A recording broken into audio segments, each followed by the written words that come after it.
사무엘하 18장 16절부터 18절까지의 말씀을 가지고 삶은 끝이 좋아야 합니다 라는 제목으로 하나님 말씀 같이 나눕니다. 제가 새벽에도 이분의 이야기를 말씀을 드렸었는데요, 지난 추수감사 주일이었던 11월 18일 날 한국의 100주년 기념교회에서 목회를 하셨던 이재철 목사님께서 은퇴를 하셨습니다. 한국교회에서는 처음으로 담임 목사가 한 명이 아니라 4명의 담임 목사님을 공동으로 세워진 후에 현역에서 명예롭게 은퇴를 하셨습니다. 개인적으로 그분의 설교를, 마지막 설교를 제가 한 2번에서 3번가량을 들어봤던 기억이 있어요. 그 내용 가운데 참 많은 은혜가 되었던 부분을 잠깐 읽어드립니다. 버리지 않으면 새 것을 얻을 수 없습니다. 오늘을 거침없이 버려야 새로운 내일을 얻을 수 있습니다. 그러므로 이제부터 여러분은 이제철을 버려야 합니다. 그것도 적당히 버리지 말고 철저하게 버려야 합니다. 이야기를 했어요. 자신을 철저하게 버리면 버릴수록 4명의 담임 목사님을 통하여서 받는 은혜가 더 커질 수 있다는 권면이었습니다. 그리고 이 4명의 후임 목사님들에게 소신껏 목회를 하라고 그 의도를 가지고 설교하신 바로 그날 당일에 교회를 떠나서 경상남도 거창으로 낙향하셨습니다. 그렇게 13년 4개월의 사역을 마치고 1000여 명이 넘는 많은 교인들의 눈물 어린 환송을 받으면서 모든 것을 뒤로하고 현역에서 물러나셨던 거예요. 여러분, 오늘날 많은 교회가 세습과 또 재정 비리로 인하여서 세상의 손가락질을 받을 때가 너무나도 많이 있는데, 하나님께 받은 사명을 잘 마치고 참으로 아름다운 끝맺음을 하고 그 사역을 마쳤구나, 참 많은 은혜가 되었습니다. 저는 개인적으로 그분을 참 존경하고 좋아하는데, 이분이 깨끗하게 이렇게 끝맺음을 할 수 있었던 이유가 과연 무엇일까? 많은 이유가 있지만 저는 그렇게 생각을 해봤습니다. 그분이 진심으로 하나님을 믿었기 때문입니다. 진짜 기독교인이었기 때문이고 하나님을 의뢰하고 하나님을 존중하는 삶을 살았기 때문이다 여겨집니다. 오늘 본문 가운데 17절을 한번 보시기 원합니다. 그들이 압살롬을 옮겨다가 숲풀 가운데 큰 구멍에 그를 던지고 그 위에 매우 큰 돌무더기를 쌓으니라 말씀합니다. 굉장히 짧은 내용이지만 천하를 호령했던 압살롬이 사망을 합니다. 그리고 그 시신이 너무나도 비참하게 큰 구덩이에 버려졌고 돌무더기로 그 위를 쌓아 놓았던 것입니다. 전통적으로 유대인들은요, 반역자 또는 국가적으로 굉장히 큰 죄를 지은 범죄한 죄인을 향하여서 이처럼 구덩이에 넣고 돌을 쌓아가지고 그 죽음을 수치스럽게 만들었다고 합니다. 실제로 과거 여리고 정복 과정 가운데 이스라엘 공동체에 힘들고 어렵게 만들었던 아간이라는 영혼을 아실 거예요. 그 영혼도 역시 돌무덤으로 그 인생의 막바지를 채우게 하였고, 또 가나안을 정복했던 많은 이방의 왕들도 하나님의 이름으로 그들을 정복하면서 돌무더기로 그들을 쌓음으로 인하여서 하나님의 은혜와 살아계심을 선포했던 것입니다. 여러분, 압살롬의 이야기를 저희들이 계속 묵상하는데 그 영혼의 시작과 과정은 얼마나 화려한지 모릅니다. 너무너무 잘생겼고 많은 사람들에게 존중을 받고 왕이 될 정도로 파워가 있었지만 그 끝은 너무나도 비참했습니다. 모두에게 버림받았고 비참하게 살해되었고 반역자로 역사의 오명에 남게 되었던 것입니다. 저는 말씀을 묵상하다 생각해 봤습니다. 과연 이 압살롬이 자신의 최후가 이렇게 비참할 것을 알았다면 정말 이렇게 무모하게 반역을 일으켰을까 생각하기도 해봤습니다. 여러분, 세상은요 그런 얘기를 참 많이 합니다. 시작이 반이다 이야기를 해요. 그런데 여러분, 시작도 중요하고 과정도 중요하지만은요 끝마무리가 더 중요한 것입니다. 이유가 있다면 아무리 좋고 의미 있는 일을 한다 할지라도 끝이 좋지 않으면 그 결과는 결코 선하게 나타나지 않기 때문에 그렇습니다. 제가 저희 교회 어르신들을 신방을 할 때마다 공통적으로 내놓는 기도의 제목이 있습니다. 그분들이 이런 얘기를 참 많이 합니다. 목사님, 마지막에 하나님을 뵙는 순간에 하나님을 부인하지 않고 신실하게 하나님 품에 안길 수 있도록 기도해 달라고 그렇게 기도를 부탁을 합니다. 실제로 여러분, 우리가 본의 아니게 평생을 잘 믿다가 질병으로 인하여서, 불신앙으로 인하여서, 죽음에 대한 두려움으로 인하여서 끝이 좋지 않은 경우를 왕왕 보기 때문에 그렇습니다. 여러분, 반대로 비록 시작과 과정은 굉장히 부족할 수 있어요. 연약할 수도 있습니다. 그러나 그 끝이 창대하면은 마치 주님 옆에 있었던 강도가 구원받았던 것처럼 하나님의 나라에 안길 줄을 믿습니다. 오늘 본문을 통해 우리가 우리의 삶의 끝마무리, 모든 일의 끝마무리가 좋기 위해서 과연 무엇이 필요할까? 본문이 주는 메시지를 같이 한번 나누어 보기를 원합니다. 첫 번째는요, 우리가 끝마무리가 좋고 끝이 선하기를 원한다면 불필요한 악행을 멈추셔야 됩니다. 필요 없는 악한 일들 멈춰야 된다는 것을 저희들에게 말씀해요. 다윗은 출정하는 군사들에게 이런 부탁을 합니다. 압살롬을 만나거든 그 영혼을 좀 너그럽게 대해라, 잔인하게 대하지 말라 이야기를 했어요. 그렇기 때문에 압살롬의 그 머리가 상수리 나무에 끼어가지고 대롱대롱 매달려 있었을 때에 다윗의 군대 가운데 누구도 압살롬을 공격하려고 나서지 않았습니다. 다만 요압 한 명만 압살롬을 공격하였고, 그 후에 요압은 본문 16절에서 압살롬의 사망 이후에 이런 명령을 내립니다. 나팔을 불어 백성들에게 그치게 하니 그들이 이스라엘을 추격하지 아니하고 돌아오니라 말씀을 합니다. 여러분, 유대인들은 전쟁을 할 때 이 뿔로 되어져 있는 나팔을 불었다고 합니다. 처음 시작할 때, 전쟁이 끝날 때 그 나팔로 표시를 삼았던 거예요. 그런데 이 아합은 이제 전쟁이 끝났다는 것을 나팔로 불면서 곧이어서 얘기를 합니다. 더는 다윗의 군사들이 압살롬의 군사들을 추격하지 말자는 거예요. 더 이상 쫓아가지 말라고 명령을 했습니다. 이유가 있습니다. 압살롬이 죽은 다음에 승기를 잡았던 다윗의 군대들은 그 패했던 압살롬 군대를 정말 강력하게, 정말 몰아붙이기 시작을 했던 거예요. 만약에 그대로 두었다면은 압살롬 군을 공격하는 것이 더 강해졌고 아마도 엄청난 사륙이 벌어질 수밖에 없었던 겁니다. 그렇기 때문에 요압은 전쟁이 끝난 다음에 더 이상 살상이 없도록, 더 이상 동족상잔의 악행을 끊기 위하여서 전쟁을 그만두자고, 이제는 쫓아가지 말라고 명령을 하면서 전쟁의 끝마무리를 지었던 것입니다.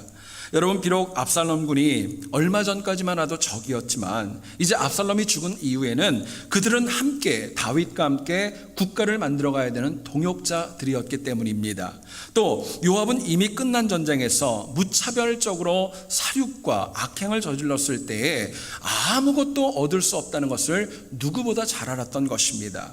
그런데 불행히도 당시 압살롬 전쟁으로 인하여서 성경은 정확하게 숫자를 얘기하지 않지만 아마도 많은 영혼들이 죽었을 것이고 생명을 잃었을 것입니다. 그렇기 때문에 요압은 더 이상의 살상의 피해, 악행, 죽음, 이거를 막기 위해서 전쟁의 끝마무리를 지었던 거예요. 여러분, 그런데 오늘 우리의 모습을 가만히 보면 요압과는 정반대로 정말 해야 될 일, 하나님이 기뻐하시는 일은 미루고 외면할 때도 있습니다. 반면에 아닌 줄 알아요. 틀린 줄도 압니다. 멈춰야 될 악행이 무엇인지도 알지만 그것을 그만두지 아니하고 계속 이어가는 악행이 저희들에게 적지 않습니다. 여러분, 일례로 그런 경우들을 참 많이 봐요. 누군가를 칭찬하는 거 참 필요하죠. 그런데 누군가를 칭찬하고 선함을 알고, 칭찬하는 것이 선함을 알고 있지만 잘 하려고 하지 않고, 누군가를 나쁘게 얘기하고 비판할 때는요, 자다가도 깬대요. 그래가지고 함께 이렇게 비판하고 그럴 때가 적지 않다라는 거예요. 여러분, 다행히 감사한 것은 성령 하나님께서 우리 마음에 무엇을 해야 될까, 무엇을 하지 말아야 될까, 계속해야 될 일이 무엇이고 멈춰야 될 일이 무엇이고 저희들에게 분명하게 가르쳐 주십니다. 그렇기 때문에 우리의 마음속에 하나님께서 아니라고 하시면, 틀렸다고 하시면은요, 하나님과 반대라면 과감하게 멈추고 청산해야 우리의 끝마무리가 더욱더 아름다울 수 있다는 것입니다. 반면에 알면서도 계속되는 악을 고집한다면 지금은 물론이고 나중에도 우리의 삶은 더 악화될 수밖에 없는 것입니다. 여러분, 결국 끝이 선하기를 원하세요? 그렇다면 틀린 것, 아닌 것은 과감하게 멈추고 버리셔야 됩니다. 그래야 하나님의 징계를 피할 수 있고 또 하나님께서 새롭게 열어주시는 인생의 길을 열어갈 수 있는 것입니다. 미국의 유명한 단편 소설가이자 또 작가인 오스카 와일드의 한 책을 보면은 이런 내용이 나옵니다. 주님께서 몇 명의 아주 비참한 인생들을 만나서 그들과 이야기하는 장면이 나와요. 한 번은 예수님께서 술이 이만큼 취해 있는 주정뱅이를 만났습니다. 그리고 그 영혼에게 물어봅니다. 너 왜 이렇게 살고 있니? 왜 이렇게 세상을 악하게 사니? 왜 시간 낭비하니? 물어보았습니다. 주정뱅이가 이렇게 얘기하더랍니다. 주님께서 아프고 병약했던 저를 고쳐주셨는데 건강을 찾고 봤는데도 불구하고 직업이 없으니까, 나를 써주지 않으니까 다시 술을 마시게 되었다고. 이번에 예수님께서 길거리에서 방황하는 매춘부를 만났습니다. 왜 이렇게 비참하게 사느냐 똑같이 또 물어보셨어요. 매춘부가 답을 합니다. 주님께서 저를 새롭게 해주셨습니다. 그런데 저는 행복하지 않았고 너무 외로워서 다시 거리로 나올 수밖에 없었어요. 이번에는 주님께서 가시다가 사람을 때리는 불량배를 만났습니다. 그리고 똑같이 물어봤습니다. 너 왜 이렇게 사느냐? 불량배가 답변을 합니다. 예수님께서 제 눈을 뜨게 해주셨는데 눈을 뜨고 보니까 온통 보이는 게 다 화가 나고 불합리한 것만 보여가지고 내가 주먹을 쥐고 사람들을 때리고 있다고 그렇게 변명을 하더랍니다. 여러분, 이 세 명의 공통점이 있습니다. 한결같이 힘들고 어려운 중에도 예수님을 만남으로 인하여서 새로운 인생을 경험할 수 있었어요. 그러나 새로운 삶에 적응하고 그 위에서 자라가지 못하고 아닌 줄 알지만 악행에 빠지고 악행을 지속함으로 인하여 그 인생이 더 수렁으로 빠지게 되었다는 이야기입니다. 저는 말씀을 묵상하다 생각을 해봤습니다. 여러분, 우리가 악행을 멈추는 것 참으로 귀합니다. 근데 하나님은 우리에게 한 걸음을 더 나가라고 말씀하세요. 이를테면 악행을 멈추는 것뿐만이 아니라 하나님이 기뻐하는 선행을 행하는 적극적인 노력이 필요한 것입니다. 물론 사람이 계속 살면서 하나님이 기뻐하시는 일, 성령의 음성에 순종하는 거 절대로 쉽지 않습니다. 그러나 우리가 바른 분별력으로 하지 말아야 될 일보다 정말 감당해야 될 일들을 감당한다면 우리의 삶은 끝이 좋을 수 있고 지금도 좋을 수 있고 은혜롭게 날마다 승리할 수 있는 것입니다. 저희들이 성경을 보면 모세와 사도 바울의 공통점이 있습니다. 그 둘은 참으로 신실했고 더 나아가서는 끝맺음을 잘한 인생으로 참으로 정평이 높습니다. 이 두 분은 신약과 구약의 대표적인 영적인 거장이었지만 적지 않은 고난이 그들의 삶에 참으로 많이 있었습니다. 이를테면 공통점이 이런 게 있지요. 모세가 가나안 땅에 들어가기를 너무너무 원했습니다. 건강했습니다. 눈도 약해지지 않고 기력도 있었어요. 그런데 하나님께서는 하나님의 영광을 나타내지 않았다고, 너는 가나안 땅을 보기만 하지 들어가지 못한다고. 모세의 기도를 아주 매몰차게 주님이 거부하셨습니다. 바울은 어땠습니까? 그렇게 많은 사역을 감당하면서 육체의 가시로 인하여서 주님 앞에 3번이나 간구합니다. 저를 좀 고쳐주십시오. 제가 하나님 일하기를 원합니다. 그렇게 간구했을 때 주님 말씀합니다. 내 은혜가 내게 족하다. 내가 약한 곳에서 내가 강하게 되는 거야 하면서 역시 바울의 그 기도도 매몰차게 거부하셨습니다. 결국 신구약의 2명의 영적인 거장의 간절한 기도는 하나님 앞에 온전히 응답받지를 못했던 것입니다. 그런데요, 참 놀라운 것이 있어요. 이들은 자신의 기도, 어쩌면 평생을 소원했던 기도가 응답받지 못했지만 악행으로 빠지지 않았고 하나님을 원망하지 않았고 흔들리지 않았습니다. 오히려 자신들에게 주어진 일에 더욱더 충성했고 선행을 감당을 했고 그로 인하여서 과정과 끝까지도 아름답게 그 인생을 마무리할 수 있었던 것입니다. 여러분, 모세는요 그렇게 거부당했지만 정말 해야 될 일을 했기 때문에 이스라엘의 율법을 완성하고 전해줄 수 있었죠. 바울도 정말 해야 될 일에 충성하였기 때문에 세계 선교의 기초를 넉넉히 놓아갈 수 있었던 것입니다. 여러분, 반복합니다. 악행을 멈추는 것 참으로 중요합니다. 이것도 대단한 것입니다. 그런데 하나님은 우리에게 한 걸음 더 나아가라고 말씀하세요. 악행을 멈추고 하나님이 기뻐하는 것 한 걸음 더 나아가셔야 돼요. 그래야 우리의 삶 가운데 끝이 좋을 수 있고 현실도 좋을 수 있는 것입니다. 여러분, 우리는 살면서 남들에게 말하지 않아서 그렇지 내가 해야 될 일과 하지 말아야 될 일 모르지 않습니다. 누군가에게 어떤 말을 할 때 기뻐하고 어떤 말을 할 때 덕이 안 된다는 거, 이것도 역시 모르지 않습니다. 특히 주님께서 아니다, 틀렸다 하시면은요, 여러분, 우리가 가능하면, 아니 반드시 고집 부리지 마셔야 돼요. 말씀하시면 들어야 됩니다. 어려워도 과감하게 하나님 말씀에 순종해야 길이 열리고 과정이 아름답고 그 끝도 선하게 열매를 맺을 수 있기 때문에 그렇습니다. 저는 여러분들의 삶 가운데 때로는 힘들고 어려운 일이 있어서 낙담할 때가 있을 수 있어요. 그래도 악행에 빠지지 말고 그것을 극복할 뿐만이 아니라 하나님 기뻐하는 일을 더 적극적으로 함으로 인하여서 지금과 끝이 승리하는 우리 모두 될 수 있기를 주님의 이름으로 축원드립니다. 두 번째로 생각할 것은요, 우리의 끝이 선하고 좋으려면 내가 아니라 하나님을 높이며 살아가셔야 돼요. 하나님을 높이는 영혼이 끝이 좋을 수 있고, 그러지 못해서 압살롬이 사실은 비참하게 죽고 말았던 것입니다. 본문 18절을 보세요.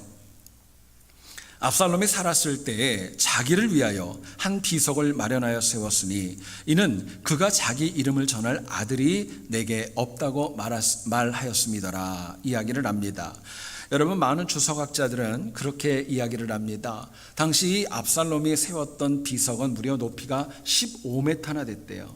엄청나게 컸고요. 그 모양이 원추형으로 굉장히 보기에도 아름다운 그런 비석을 세웠다고 합니다.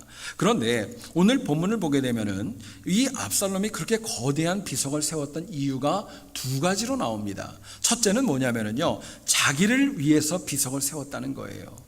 근데 여러분, 성경을 보면 하나님께서는 어떤 형상을 만들고 비석을 만들고 어떤 모양을 만드는 거 절대로 금하셨지 허락하지 않았어요. 이스라엘 백성들에게 환영받을 수 없는 일이었었습니다. 두 번째 이유가 있었습니다. 압살롬은 자기의 이름을 전할 아들이 없어서 비석을 세웠다라고 이야기를 합니다. 근데 여러분, 혹시 성경을 보신 분들은 좀 이해가 안 가는 구절이 있어요. 사무엘하 14장 27절의 말씀입니다. 거기에 보면 이런 내용이 나와요. 압살롬이 아들 셋이 있었고 딸 하나를 낳았는데 딸의 이름은 다말이라 그의 얼굴이 아름다운 여자더라 말씀합니다. 여러분, 앞뒤가 안 맞잖아요. 아들이 셋이나 있었대는데 아들이 없어가지고 자기 이름을 내려고 비석을 세웠다. 이거 어떻게 해석해야 될까요? 여러분, 여기서 우리가 좀 주목해야 될 표현이 있습니다. 성경은 압살롬의 딸의 이름을 밝힙니다. 이름이 다말이었어요. 더 한마디를 첨가합니다. 압살롬 아버지처럼 얼굴이 아름답고 참 미모의 여성이었다는 것을 이야기합니다. 근데 참 놀라운 것이 있어요. 아들이 3명이나 됐었는데 장남의 이름도 밝히지 않았고 아들들의 이름은 전혀 밝히지 않고 있다는 사실입니다. 여러분 아세요? 유대인들과 한국인들의 공통점이 있습니다. 뭐냐면요, 남아 선호 사상입니다. 남아 선호 사상이에요. 딸보다는 아들이 태어나면 기뻐했고 아들을 존중했던 거예요. 특별히 아들 가운데서도요, 장남의 경우에는요, 재산의 절반을 상속할 정도로 굉장한 특권을 가지고 있을 정도로 인정을 받았다는 거예요. 근데 오늘 이 사무엘하 14장 27절의 내용을 보게 되면은요, 딸의 이름은 오히려 기록을 해놨는데 아들들 3명의 이름은 전혀 언급도 하지 않고 그들이 마치 없는 것처럼 그냥 기록만 남겨놓았던 것입니다. 학자들은 이것을 이렇게 해석을 합니다.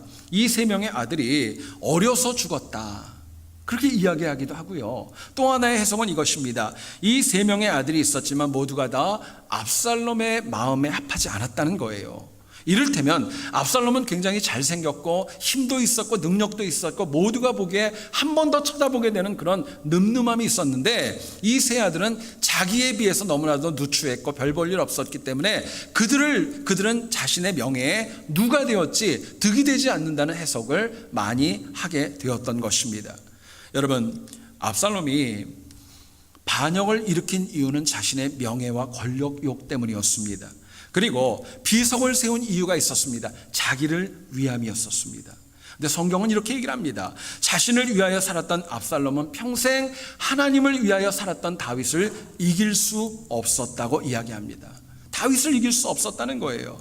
여러분, 압살롬의 이야기는 사람이 자신을 위하여 살아갈 때 그 결과가 어떻게 되는지를 저희들에게 너무나도 여실히 보여주는 이야기입니다. 여러분, 우리 장로교회 교리 가운데 소요리 문답 1조는 이렇게 얘기를 합니다. 인간의 본분이 무엇이냐? 나를 위하는 것이 아니라 하나님을 위해 사랑하는 것이라고 말씀합니다. 뿐만 아니라 죄인이지만 영원토록 하나님을 기뻐하고 하나님을 영화롭게 하고 하나님을 높이며 살아가는 것, 그게 인간의 본분이라고 이야기를 합니다. 심지어 구약의 이사야 선지자는 이사야 43장 21절에 이렇게 얘기를 합니다. 이 백성은 내가 나를 위하여 지었나니 나를 찬송하게 하려 함이니라 말씀하셨어요. 여러분, 실제로 죄인인 인간은 자기를 위해 사랑하는 것은요, 얼마든지 할 수 있습니다. 왜요? 죄인이기 때문에. 그러나 악한 영의 미혹을 이기고 하나님을 위하여 사랑하는 것, 이거는 절대로 쉬운 일이 아닙니다. 영적인 노력이 필요하고 헌신이 필요합니다. 하나님을 위하여 살면은요, 우리에게 희생과 헌신이 필요해요. 수고와 고난도 있습니다. 원치 않는 비판과 오해가 있을 수도 있지만 분명한 것은 하나님을 위하여 사랑하는 영혼에는 끝이 좋다라는 거예요. 하나님의 은혜가 있다고 말씀하는 것입니다. 여러분, 그렇기 때문에 우리는 이를 위해 항상 내 언행과 내 선택이 하나님 앞에 영광이 될지 하나님의 영광을 가릴지 항상 바르게 구분하며 사랑하는 지혜가 필요합니다. 여러분, 실제로 지금 하나님을 위해서 사랑한다면, 내가 지금 하나님을 위해 사랑한다면요, 남은 인생도 하나님을 위하여 사랑할 수 있습니다. 역으로 지금 내가 하나님을 위하여 살지 않고 나를 위하고 내 자존심을 위해 산다면요, 그것이 습관이 되어지고 악습이 되어져서 하나님보다는 나를 위해 살아갈 가능성이 훨씬 더 많이 있는 것입니다. 저희들이 성경을 보면 가룟 유다가 예수님을 배반하지 않습니까? 근데 여러분, 성경을 자세히 읽어보세요. 가룟 유다가 범죄했지만은요, 유다도 회개할 수 있는 기회가 있었습니다. 돌이킬 수 있는 기회도 있었습니다. 여러분, 실제로 베드로도 3번이나 주님을 부인했지만 돌아와서 위대한 사도가 되지 않았습니까? 여러분, 가만히 성경을 보면은요, 최후의 만찬 때도 예수님께서 한 번 더 기회를 주셨어요. 근데 유다는 정신 못 차렸고 자기를 위해 길을 떠나고 말았습니다. 대제사장에게 돈을 갖다 줄 때도 이거는 아니구나 깨달을 수 있었습니다. 뿐만 아니라 비록 자살로 생을 마감했지만은요, 정말 한 번 더 자존심을 굽히고 마가의 다락방에 같이 들어가서 기도하며 회개할 수도 있었던 거예요. 그런데 유다는 끝까지 하나님을 위한 선택을 하지 않습니다. 다만 자신의 아픔, 자신의 자책감, 자신의 책임감, 자기 의로움에 빠져서 결국에는 자살로 그 인생을 마감하고 말았습니다. 여러분, 사도행전을 읽어보면 이 유다의 죽음을 이렇게 묘사합니다. 그 몸이 높은 곳에서 곤두박질해서 배가 터지고 창자가 나와서 죽었다. 얼마나 비참해요. 또 유다가 주님을 판 돈은 대제사장이 받지도 않았고 그 돈으로 피밭 아겔다마라는 그것을 만들어서 정말 거룩하게 쓰지 못하는 그런 결과를 초래했던 것입니다. 달리 얘기를 하면은요, 가룟 유다의 끝은 너무나도 비참했고 정말 끝은 너무나도 아팠던 거예요. 그리고 그 기반에는 철저하게 하나님이 아니라 나를 위하는 자기 의로움이 너무나도 강했다고 저희들에게 말씀합니다. 여러분, 생각해 보세요. 유다는 천사도 흠모할 만한 사도로 부름을 받았습니다. 사도로 부름을 받았어요. 나중에 하나님 나라에서 12지파와 12개의 그 모든 것들을 감당할 만한 위대한 사도로 부름을 받았지만 그는 하나님을 위해 살지 않고 자신을 위해 살다가 그 끝이 몰락을 하고 말았던 것입니다. 여러분, 간절히 주님의 이름으로 부탁드립니다. 우리가 힘들고 어려워도 의도적으로도 하나님을 위해 살아갈 수 있기를 원합니다. 나를 위해 살아가는 것도 필요하지만 그것이 정말 하나님을 위해 살아갈 때 하나님이 내 인생을 더 책임져 주기 때문에 그래요. 여러분, 하나님을 위해 살아가는 인생의 특징이 있습니다. 누군가의 아픔을 치유합니다. 내 인생도 끝이 좋습니다. 우리 후손들이 말씀 가운데 바르게 설 수 있고 그들의 미래도 은혜로 열릴 수 있는 거예요. 우리가 사는 이 LA에는요, 유명한 야구팀이 있죠. LA 다저스의 굉장히 유명한 투수 가운데 여러분 클레이튼 커쇼라고 아십니까? 우리 교인들은 굉장히 경건하셔가지고 야구도 안 보시나 봐요. 이 클레이튼 커쇼라는 투수가 얼마나 유명한 투수이냐, 별명이 있습니다. 뭐냐면은요, 지구상 최고의 선발 투수랍니다. 근데 월드 시리즈 나가면 잘 못하시더라고요. 근데 어쨌든 지구상 최고의 투수라고 일컬을 정도로 실력이 아주 대단합니다. 투수에게 최고의 명예인 사이 영상을 무려 3번이나 받았습니다. 시즌 MVP의 경력도 있습니다. 여러분 혹시 이 클레이튼 커쇼의 연봉이 얼마나 되는지 아세요? 제가 그 인터넷을 찾아보고 설교를 준비하면서 보니까 무려 얼마냐면은 3,400만 불이랍니다. 우리 교인들은 통이 커서 안 놀라는지 뭘 모르셔서 안 놀라시는지 이게 3,400만 불이면은요 여러분 어마어마한 액수 아닙니까? 근데 그렇게 많은 연봉을 받는 선수가 클레이튼 커쇼라는 거예요. 근데 여러분 놀라운 것은 이분이 야구 실력만 좋은 게 아니에요. 여러분 아세요? 이분이 굉장히 독실한 크리스천이라는 거. 시즌이 끝나면 자기 아내와 함께 아프리카에 선교 사역을 가서 복음을 전하고 학교를 지어주고 고아원을 지어주고 이런 신실한 신앙이라는 사실이 곳곳에서 알려지고 있습니다. 과거에 어떤 기자와 인터뷰하는 가운데 이 클레이튼 커쇼가 이런 얘기를 했어요. 자신이 이렇게 하나님을 위해 사는 이유를 이렇게 고백을 했습니다. 하나님께서 주신 것으로 그저 나는 행할 뿐입니다. 앞으로도 하나님을 위하여 하나님을 높이며 살아갈 것입니다. 이야기를 했어요. 여러분 어떤 아주 좀 삐딱하고 비판적인 그런 기자가 이런 얘기를 또 했어요. 이 클레이튼 커쇼는 굉장히 부자이고 돈이 많기 때문에 하나님을 위해 살아갈 수 있다. 그렇게 고백을 했습니다. 여러분 어떻게 생각하세요? 하나님을 위하는 삶을 꼭 풍성하고 많은 것을 가지고 있어야 할 수 있는 것은 아닙니다. 오히려 우리의 마음의 중심이 더 중요한 거겠죠. 실제로 오히려 내 삶에서 하나님이 기뻐하시는 일을 작은 일을 하는 것, 실천하는 것, 그것이 바로 하나님을 위하여 사는 것입니다. 그래야 끝이 좋습니다. 그런데 우리는 주를 위해 내가 할 수 있는 것, 해야 되는 것, 이것까지도 외면하고 감정 때문에, 상처 때문에, 시험 때문에 내 해야 될 일을 외면한다면 여러분 하나님께서 과연 그것을 기뻐하실까? 다시금 생각하게 됩니다. 여러분 끝이 정말 선하기를 원한다면요 내가 아니라 하나님을 위하여 살아갈 수 있기를 원합니다. 나의 언행, 나의 선택, 나의 결정, 그 모든 기준이 하나님이 되어질 때에 우리의 과정과 끝도 좋을 수 있는 것입니다. 저는 여러분들의 남은 생이 하나님을 위하여 날마다 살아가고 선택하고 승리함으로 인하여서 나중보다 끝이 더 좋을 수 있기를 다시 한번 주의 이름으로 축원드립니다.